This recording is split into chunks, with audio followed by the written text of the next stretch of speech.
Hi guys, আশা করি আপনারা প্রত্যেকেই ভালো আছেন। চলুন আজকের আমি আপনাদেরকে সিঙ্গাপুরের একটা ভিডিও দেখাই। লাস্ট ইয়ার আমি যখন ইন্ডিয়ার থেকে ব্রিসবেনে আসি, তখন আমার 9 আওয়ার্সের লেওভার ছিল সিঙ্গাপুরে।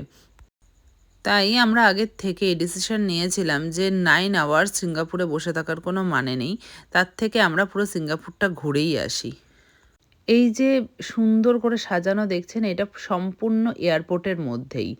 এরপরে আমরা সিঁড়ি দিয়ে নেমে এয়ারপোর্টের বাইরের দিকে যাচ্ছিলাম। সিঁড়িটা এত সুন্দর করে ডিজাইন করে সাজানো, মাঝখানে পুরো গাছে ভর্তি।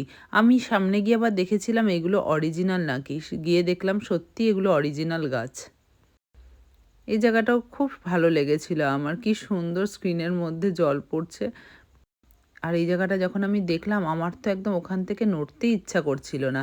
তাই ভাবলাম দূরের থেকে কেন, নিচে গিয়ে সামনের থেকে দেখব। আর চারদিকে গাছে ভর্তি, মাঝখানে জল পড়ছে, প্রত্যেকটা সিঁড়িতে গাছগুলো এত সুন্দর করে ডিজাইন করেছে, মনে হচ্ছিল আমি একটা স্বপ্নের দুনিয়ায় এসে গেছি। এবার আমরা এখানে কিছুটা সময় কাটাবো এবং যেখানে আমরা ঘুরতে গিয়েছিলাম সেই জায়গাটাও আপনাদেরকে দেখাবো।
আমরা এয়ারপোর্ট থেকে বেরিয়ে সোজা চলে এসেছিলাম এই দ্বীপটা দেখতে। এই দ্বীপটা খুব ফেমাস। আমার তো মনে হয়েছিল যে একটা দিন ওখানে স্টে করে যাই।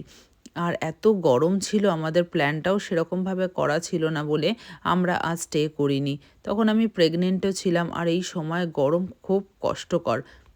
আপনারাও দেখুন ভিডিওটা, আশা করি আপনাদেরও খুবই ভালো লাগবে।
আপনাদের যদি এই ভিডিওটি ভালো লেগে থাকে অবশ্যই লাইক, শেয়ার এবং সাবস্ক্রাইব করতে ভুলবেন না।